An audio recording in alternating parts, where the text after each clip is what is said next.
ઓ ભાઈ, મારી પત્ની બીજાની પત્નીઓ જેવી નથી. હું ભલે ને રાત્રે 4 વાગે ઘરે આવું, એ મને કઈ નથી બોલતી. અને મારા ઇસ્ત્રીના કપડા તો પહેલેથી તૈયાર જ હોય. અને હું આમ ચા બોલવા જાઉં ને, પહેલા તો ચા હાજર થઈ ગઈ હોય છે. હા, અને ફાલતુનો કોઈ જ ખર્ચો નહીં. અને શોપિંગ નો તો બિલકુલ ક્રેઝ નથી. કે છે મારે જોડે જે છે એ બધું બરાબર છે, અને હું જે પૈસા એને વાપરવા માટે આપું ને એમાંથી પણ એ થોડા પૈસા બચાઈ લે છે. અને નાની એવી વસ્તુ તમારી યાદ નથી રહેતી. 4 લાઈનો કરવા આપી હતી. એક આ પેજ છે નાનું એવું, એ બી તમને યાદ નથી રહેતું. બધા વચ્ચે મારી બે જતી કરવા દીધી. એ લોકોને શું લાગશે કે મેં તમને યાદ કરવા કીધું તું આ બધું મારા વિશે બોલો એમ?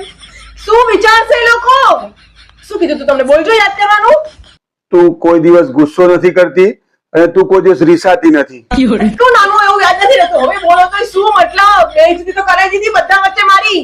હવે તમને જમવાનું નહીં મળે, બેસો ચૂપચાપ અહીંયા.